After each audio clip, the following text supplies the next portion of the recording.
Good morning, students. Today we will see about next congenital heart diseases. So, in congenital heart diseases, we have seen a different variety like an cyanotic disease and acyanotic disease. So, next one will be again a kind of acyanotic disease. We'll consider as PDA, patent ductus arteriosus.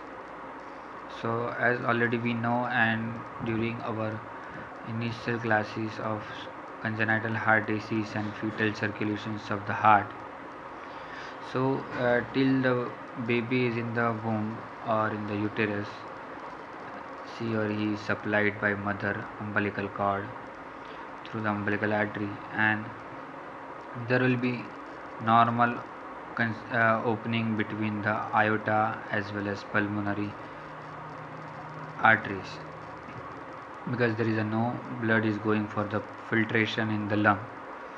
So directly blood is going through the inferior vena cava to the superior vena cava through this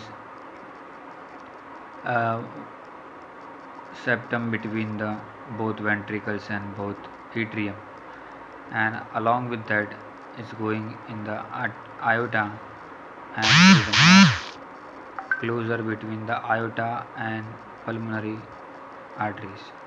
But just after the birth, whenever discontinue with umbilical cord or disconnect the umbilical cord from the mother, and the baby start baby after the birth cry, there will be first breath, and the closure of this all kind of atrial opening, ventricular opening, and between these two aorta as well as in the pulmonary arteries.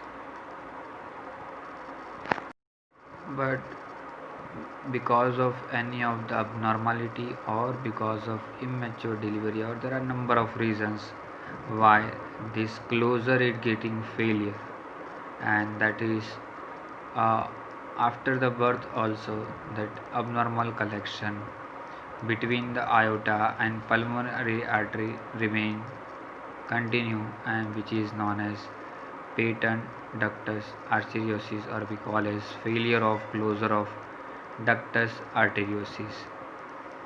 The incidence of these cases are mostly in premature infants and infant born to a mother who had rubella during the first trimester of pregnancy.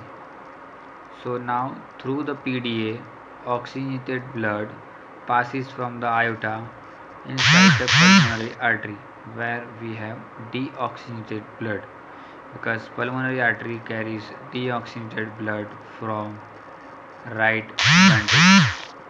Now there is a mixture of this oxygenated blood with non-oxygenated or deoxygenated blood, and which ultimately combinedly goes inside the lungs. And because of that, there will be increase in the blood volume inside the lung tissue, because whatever the normal venous return is coming from the right side of the heart, which getting ejected inside the lung, and because of this abnormal closure or failure of closure of ductus arteriosus, extra oxygenated blood is getting in the pulmonary circulation and lead to development of pulmonary congestion, and later on it will going for an pulmonary hypertension. This is how this pathology affect the circulation. As we know that blood is pumped at a high pressure in the right ventricle to completely flush the blood from the right ventricle to the pulmonary circulation. But because of the development, even though same time, the aorta also have a high pressures, because he has to pump the blood throughout the different areas of the body. So because of the pressure differences, the lining of this pulmonary artery will become irritated and inflamed.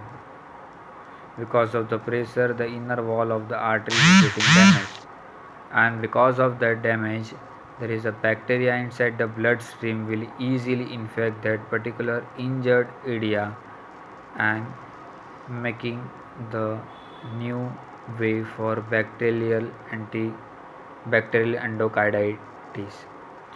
So now we will see the different features of this bacterial endocarditis or overall development of PDA.